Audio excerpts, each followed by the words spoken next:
In web development, responsive design means making your web pages adjust to fit the device that they're displayed on. This is especially important today where a user might be browsing the web from a desktop, a tablet, a phone, or even a console built into a refrigerator, a car, or an airplane seat. Before we go farther, there are a couple of concepts we need to understand. The first is the device width and the device height, which are the actual size of the device's screen. Next is the viewport, which is the area of the screen in which the web browser actually renders, and it has its own width and height. That width and height can be smaller than the device screen, as is the case when the browser is displayed in a window that's not maximized. In that case, the viewport is actually the client area, so the area that stretches across the page, not including the scroll bars and the menu bars in the window top. A viewport can also be larger than the device in height. When mobile phones first started allowing browsers to render pages on them, they were faced with a challenge where screens on these devices were often very, very small, and web pages were not designed to be displayed on them. And the solution that the manufacturers came up with is they actually would set the viewport to be much wider than the screen itself, render the web page at that size, and then scale it down so that you would get the entire page displayed on the device. Now, everything was tiny and it was very hard to read. It wasn't tremendously accessible or useful, but at least you could see the page and then you could zoom in on the sections that you cared about.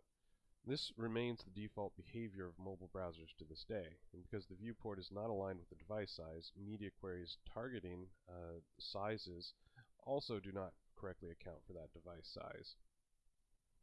Now, this can be overridden through the use of a meta tag. The meta element needs to be placed in the head of a web page and applies some kind of metadata to the web page. Traditionally, this was used for things like keywords, which search engines use to organize web pages that they're looking at. Unfortunately, that was so abused that eventually the search engine manufacturers decided to stop using it and started using more machine learning type of ideas instead. But the meta tag remains a useful tool, and specifically for responsive design, we use a viewport meta tag. So if you take a look in your page's shared layout.cshtml, you'll notice that in the header section here,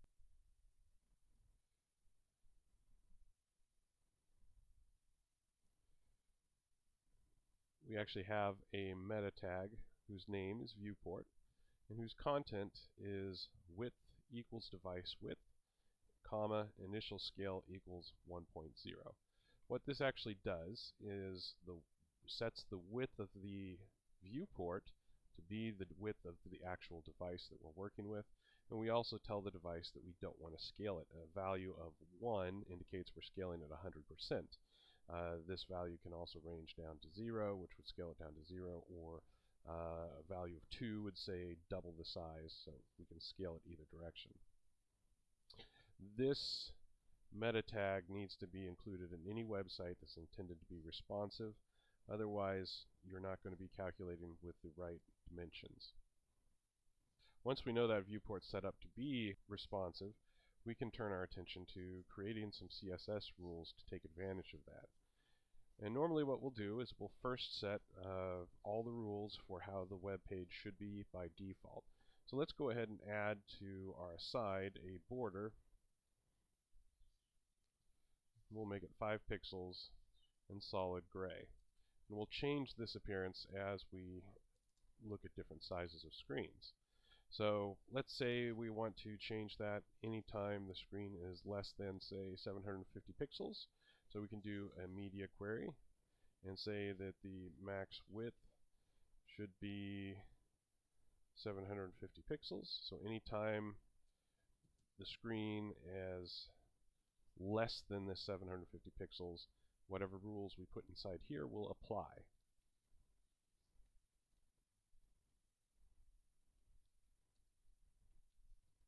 So we'll make our border a little bit smaller and we'll make it dashed. Let's see this in action.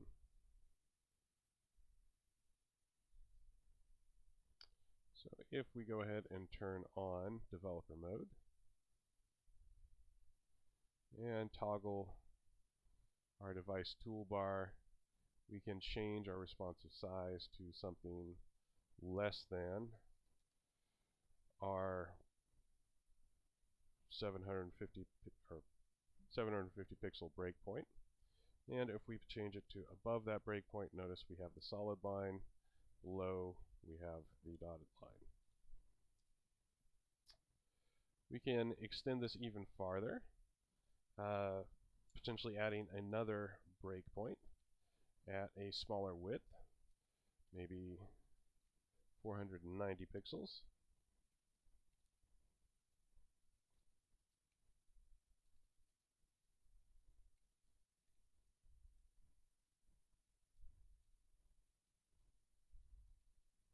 We'll make this one dotted gray. Now also notice that I did not stop running the website.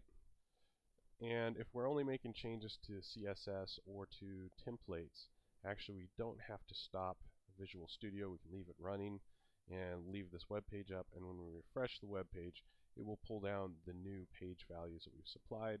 So now if we go ahead and set this to something smaller, say 350, notice that we have the dashed line. Moreover, we can inspect that specific element,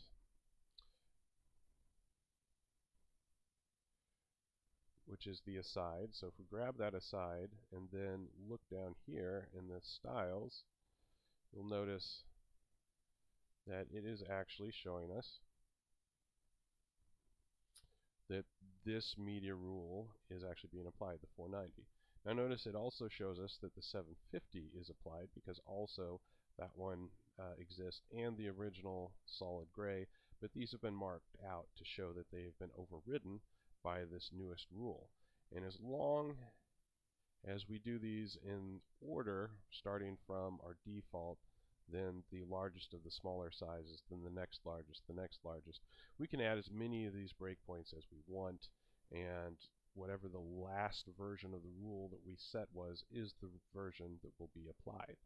So this is the basis for setting up responsive design, because now we can have specific sizes or points at which we're going to switch between one set of CSS rules and another set of CSS rules. And these points are often referred to as responsive breakpoints, because that's where the behavior of the program changes.